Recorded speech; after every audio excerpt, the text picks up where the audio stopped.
Welcome to 24 Karis. I'm Kelly Johnson, founder of Karis by KJE.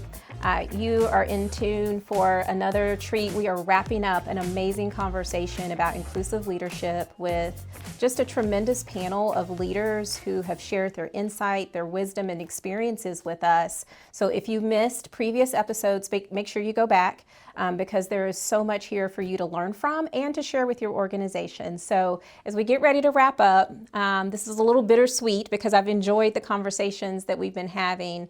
But just in case you haven't tuned in yet, I want to reintroduce our guests. So we have Chip Bond from Keurig Dr. Pepper, Ana Rodriguez from SMU Cox, and Kamecia Mason from McCarthy Building Companies. And of course, Annalise Alamo, my partner and colleague. So let's get started with talking about, why is inclusion important? One of my favorite reasons is innovation. I've seen it personally in organizations that I've been a part of, and even our client organizations, where innovation is that sweet spot of why we even invest in building diverse and inclusive teams and cultures that are fair. So talk a little bit, let's get started with you, Chip. Just share your thoughts about, how do we get to inclusion, creating innovation, and what do you think it takes?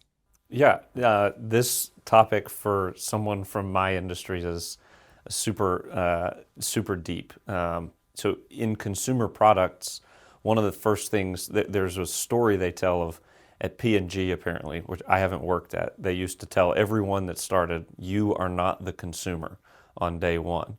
And I think what that gets at is check your own expectations, your own perspectives at the door, and just be ready to listen.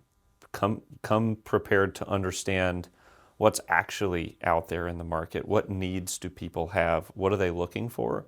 And I like that lens because it allows me to translate a business approach to the inclusion topic. It's if I haven't checked my own understanding at the door and I'm not willing to ask questions and learn about someone else's humanity, then I'm going to miss out. And so when we think about innovation, we think about new ways that we might be able to meet a consumer's need. And I think that same thing could hold true for inclusion, where if we try to think about what have we not learned yet, what have we now uncovered, and what are new ways that we could think about addressing the needs of the people in our organizations, because it's new learning for us, it's a great place to start. Yeah, that's so rich. And you're right. There are definitely certain industries, consumer packaged goods, I think, is kind of a front runner. We've seen innovation in automotive industry with some of the safety features by listening to female consumers as an example. So yes, I think you and I could probably talk for a long time about this. Let's go here. Ana, what would you add? I just think, especially as our country is changing, demographics are changing, and so it's important for us to be more inclusive. I love the example of Alexa. So when they first designed Alexas, she didn't recognize female voices. And it's because the engineers behind it just programmed it to only recognize what they were used to, which was male voices. And so they had to go back and change all of these things. And so ultimately, I think innovation is something that's going to help all these organizations. But if you're not innovative, you're not going to get that consumer. You're going to end up wasting resources and time. So I think ultimately, they're going to just get left so far behind. And so innovation is really where, especially now as we're getting more global, we're getting more connected, it's even more imperative for companies to be innovative and to start looking at how can we have that competitive edge. Yeah. So what does innovation maybe look like in your organization, like kind of construction? I could see certain industries maybe having different definitions of innovation. So what would you add? What I love about the work that we do is we get to build really cool stuff every day. And some of those things are really anchored into the communities that we live. So whether it's a hospital or a school, an airport, those are the types of things that we build. And where I see innovation is when we are pulling together a group of team members that bring a broad amount of experience and perspective, and collectively that team is working to deliver that project on time, on budget, faster, differently than what potentially a competitor could have done it, while at the same time being representative of the community that we're living in, impacting the community that we live in, and making sure that we are delivering economic inclusion opportunities for the project that we're building on. And each time that we've done that, we've been able to do it in a way that really honored the individuals where we were building in their space, right? Because construction is disruptive. We need hospitals, right? We need airports, we need roadways, but that disrupts something. And when we are collaborating as a team and being very thoughtful about that community and thinking about new ways to do that work, we're more times than not able to deliver that service in a way that is great during construction, but then extends well beyond the point that we leave the project site, because now you have a facility that's going to take you from the place that you are now to be able to see grandma on the next day, or the hospital that's going to help you give birth to your kid, or the school that's going to raise that kid. And when we're being thoughtful about inclusion, we get to deliver that. Yeah, and I would imagine, just because I've worked in hospitality, I've worked in retail, where obviously construction was a big part of what we would do as well. But I even appreciate what I'm going to call pre-inclusion. So before ground is broken, there is inclusion opportunities in that community with zoning, with city planning, and I think it's so imperative as leaders that we're thinking holistically about how we engage people, how we try to collaborate and include others before the efforts or the innovation becomes visible to our eyes. I think one of my favorite examples of really seeing the business value of DEI was when I was at JCPenney, and my team helped create our first sensory-friendly shopping hour for families with children on the spectrum. And that idea did not come from my team. We just supported it. It came from an employee in our store who also happened to work part-time at a school for children on the spectrum. And she shared with us, hey, back to school shopping, which by the way is big for business in retail, right? Like back to school is our Super Bowl outside of holiday shopping, but back to school, huge in our industry. But guess what? We couldn't fully serve or adequately serve the community of people who had children on the spectrum, because guess what? Our store environment was not welcoming for them. The lights, the music, very disruptive. So imagine parents needing to shop for their children, but they can't try on the clothes because their children can't come with them. So we opened the store an hour early. That one day, that one gesture, that one community outreach, the work that we did before we opened with a more sensory-friendly experience, we had double-digit 16% sales increase year over year on that one day in 1 hour. 1 hour. And so when we talk about innovation and DEI, I really challenge organizations to find it, because that's how you grow.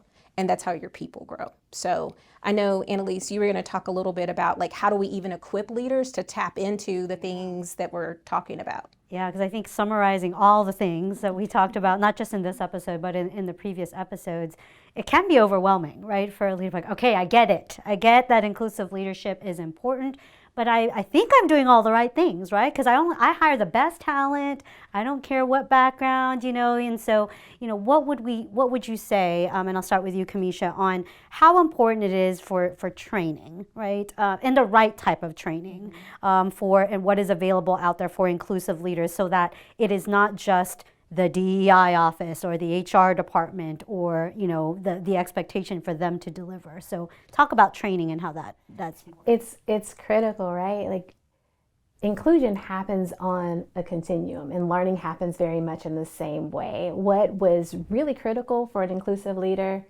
when perhaps other members of my family were doing similar work is very different than the experience that I have today. There is a transition in the workforce and different generations. And so being able to stay fluent on what those dynamics look like within the context of an organization is really important. Along with that, so is cultural competency, right? Like when you have a highly diverse organization, in order to continue to maximize yourself as an inclusive leader, you got to dig into the myriad of cultures that might exist within the organization. And you can't do that in one session. So even if I brought in the best consultant ever to come and take my leaders through a course, it's not a one and done. Yes. The leaders that I work with, the partners that I get a chance to show up for every single day, we got to keep refreshing ourselves. Very similar to the same way that we approach safety. You get your OSHA 10, your OSHA 30, you refresh, you keep doing the things because you want to stay on top of what's happening around you. And it's just a way to stay engaged with your workforce and show up for your workforce the way that they're asking us to. So I would say it's really critical.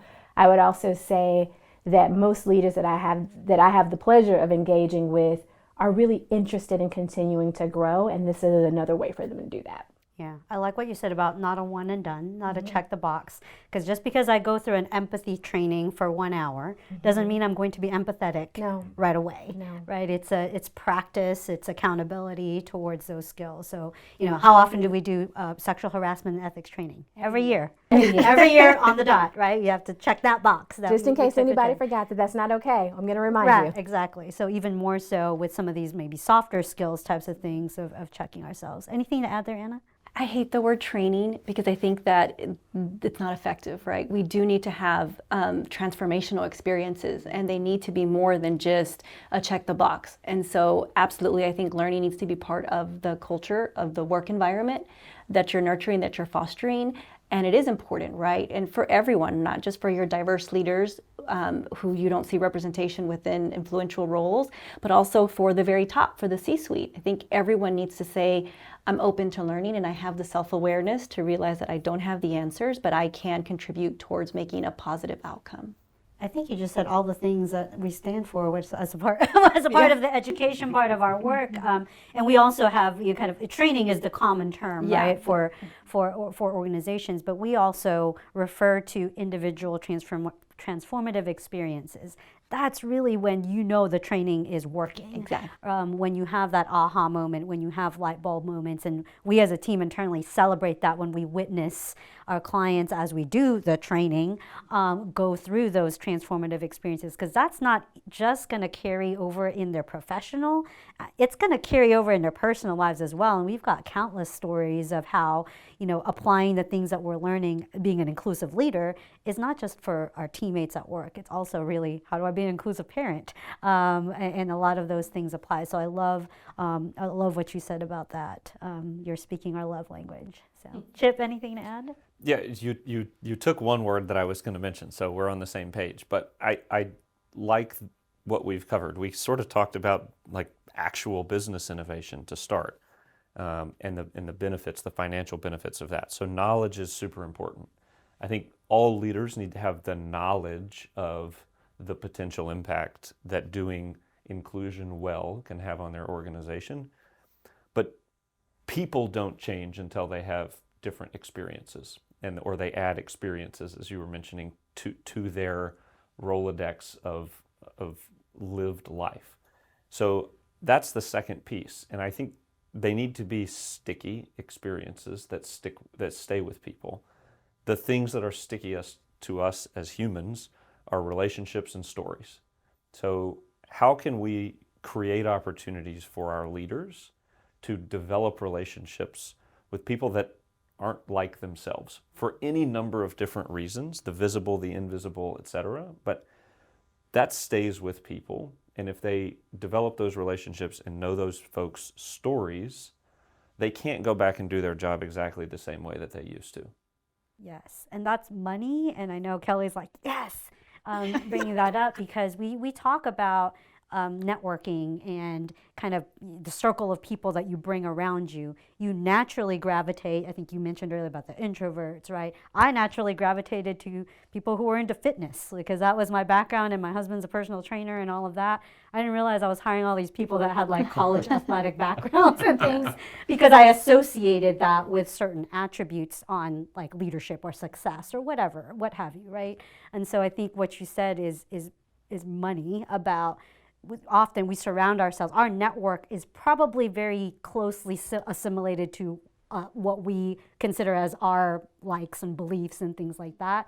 The courage is going outside of the comfort zone and building diverse networks, even like friendships outside of, and that's where the learning starts. Because if you're already surrounding yourselves with people who think the same things, you're just affirming each other, like, yes, right? See, and I think it takes courage to even acknowledge that you want to work on it. So I think there is a courageous action that needs to happen before you actually, start recognizing. It's just the recognition part, the self-awareness. It's so important. Yes, absolutely.